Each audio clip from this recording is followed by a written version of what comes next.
Doctor Nirali from Jayveer Ayurvedic hospital. આજે આપણે વાત કરશું ગળામાં આવેલી પતંગિયા આકારની થાઇરોઇડ ગ્લેન્ડ વિશે, જેનું મુખ્ય કામકાજ મેટાબોલિઝમ એટલે કે ચયાપચયનું છે. થાઇરોઇડ ગ્લેન્ડમાંથી T3 અને T4 નામના હોર્મોન્સનો સ્ત્રાવ થાય છે.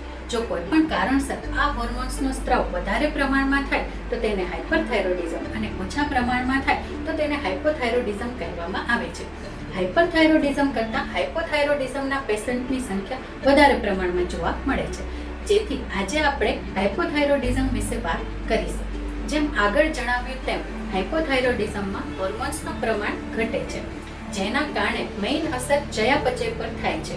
જેથી indigestion, weight gain, puffy face, muscles pain, joint pain વગેરે લક્ષણો જોવા મળે છે. પ્રોપર ડાયજેશન ન થતાં બોડીને ન્યુટ્રિશન મળી શકતા નથી, જેથી hair fall, dryness of hair, dryness of skin, weakness વગેરે જોવા મળે છે. થાઇરોઇડ ગ્લેન્ડના હોર્મોન્સની અસર આપણા શરીરના બીજા અંગો જેમ કે લીવર, બ્રેઇન, યુટેરસ વગેરે પર પણ થાય છે. જેથી હાઇપોથાઇરોઇડિઝમના પેશન્ટમાં ઇરેગ્યુલર પીરિયડ્સ, મેમરી પ્રોબ્લેમ્સ વગેરે લક્ષણો પણ જોવા મળે છે. હાઇપોથાઇરોઇડિઝમ એ એક લાઇફસ્ટાઇલ ડિસઓર્ડર છે, જેથી તેનાથી બચવાના ઉપાયો અને તેની આયુર્વેદિક ટ્રીટમેન્ટ વિશે આપણે આગળના વિડીયોમાં વાત કરીશું. આભાર.